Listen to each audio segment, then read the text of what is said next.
Do you want your jewellery to be designed by yourself? Step into Stree Star Gold Company. Namaskar and welcome. 10 rupees for a chai, 20 rupees for a bun. Sounds humble, right? But what if we told you this tiny bill triggered a tax tsunami across Karnataka? Stay with us. This is the story of how your tea time snack brewed a storm in the system. Small businesses, the heart of India's roadside economy, are now under the radar of the income tax and GST departments. Why? Because of something most of us thought was progress: digital payments. In recent weeks, over 65,000 small businesses, tea shops, bakeries, condiment stalls and pawn shops have received GST notes. The reason being, their digital payment turnover crossed 40 lakh rupees a year, making them eligible for mandatory GST registration.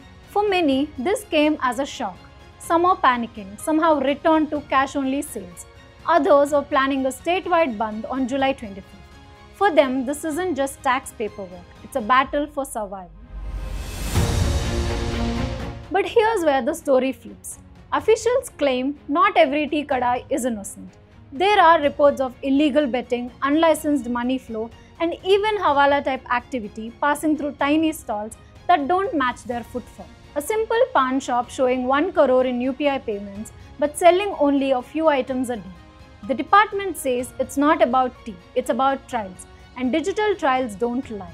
Even Maharashtra CM called online gaming a new age drug, warning that these informal businesses may be fronting for something much bigger. So what is the truth? Is this a case of overreach punishing the poor for going digital, or is it finally time to clean up the cashless chaos? Maybe it's both.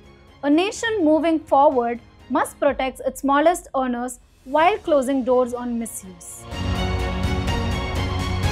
Wrapping up, we welcome you to the universe of Asli Kahani, where stories aren't told for views but for change. Like, share and subscribe to support journalism that slows down, digs deep and doesn't talk over you. We'll be back shortly. Until then, be smart, be alert, be aware. And most importantly, be asleep. Do you need money to take your pledge jewel from another place? And do you need to take your pledge jewel from the largest interest and pledge it in the smallest interest? Do you want your jewellery to be designed by yourself? Stree Star Gold Company, your life cherish.